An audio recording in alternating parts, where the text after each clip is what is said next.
We're about to explore a map, but this isn't a map of some physical place, not at all. It's a map to a state of being. It's a direct path to clarity, laid out more than a century ago, that promises to lead us out of all that inner noise and into the light. Just think about that for a second. Imagine moving through all your days, your years, guided by a script you never even wrote. You're like an actor in a play you don't remember choosing.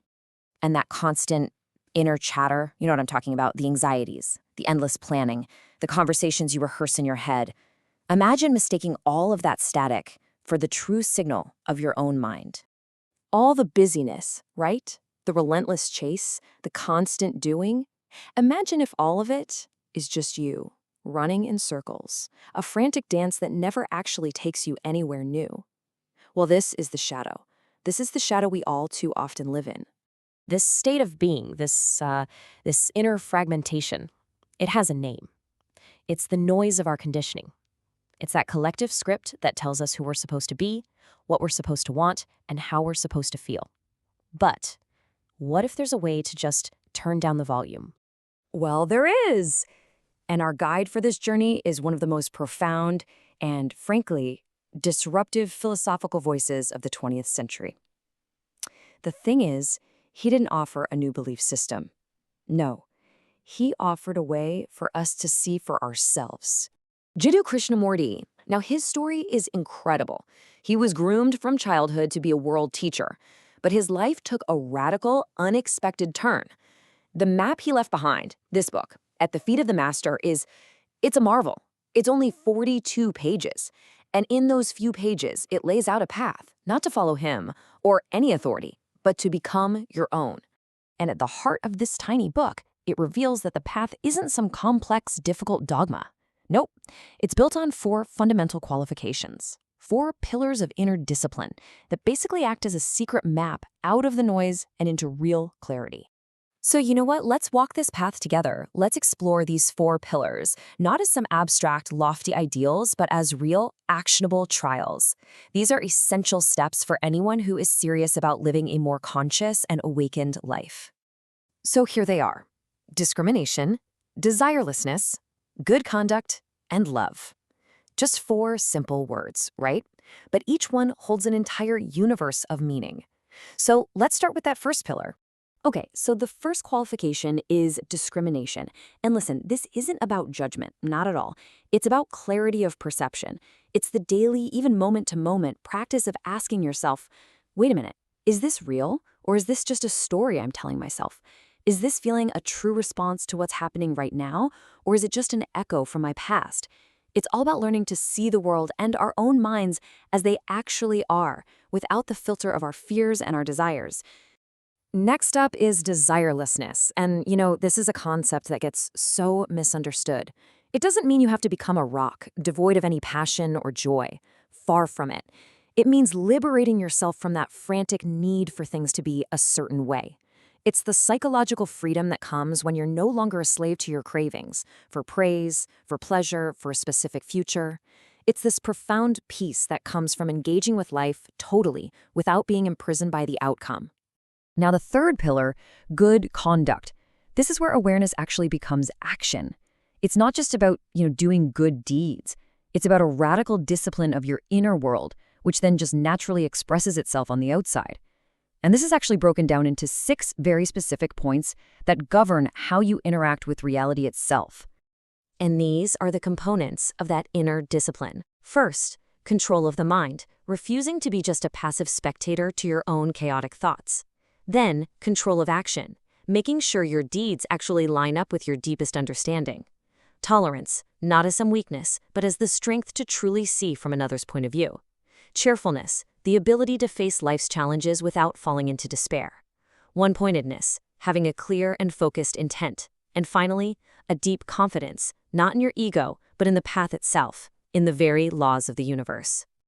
And that brings us to the very heart of the teaching.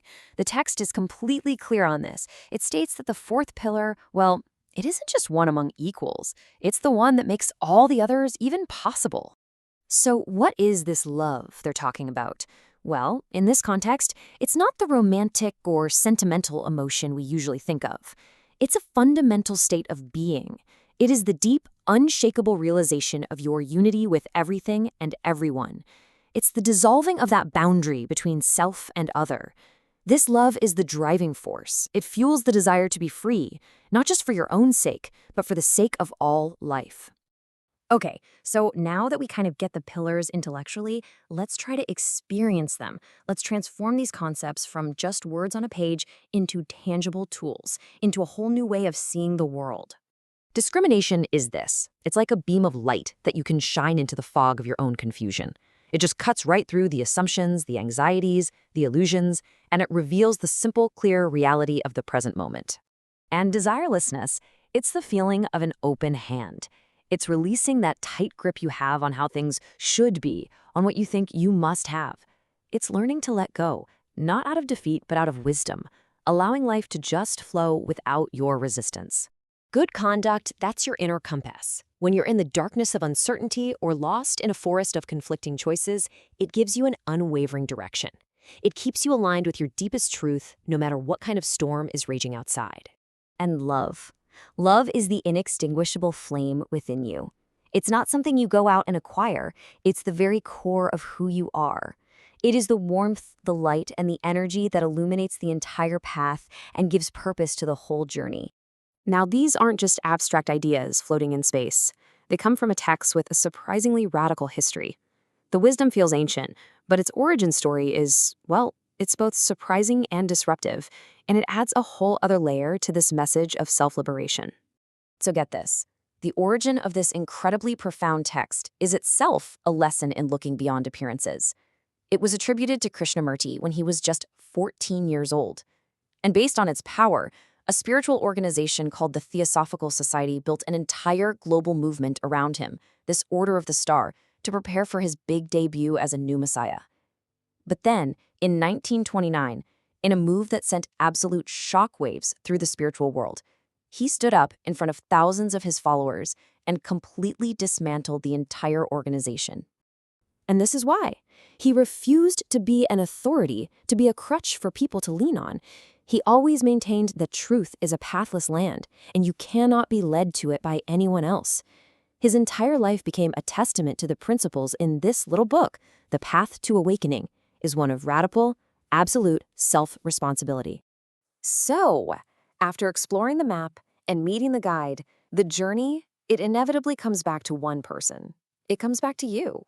It all comes down to a single, fundamental choice that has to be made, not just once, but in every single moment. It's not some lightning strike from the heavens. It's not a secret that gets whispered to a chosen few, and it certainly isn't something that just happens to you. Awakening is a conscious, deliberate decision. It's the choice to stop running from yourself. It's the choice to turn around and finally face the noise inside. It is the decision to use these tools, discrimination, desirelessness, good conduct, and love, and to finally, truly see for yourself. The journey from shadow to light is always available. The path is clear. So the only real question left is the one you have to ask yourself. What part of you, right now, is asking to wake up?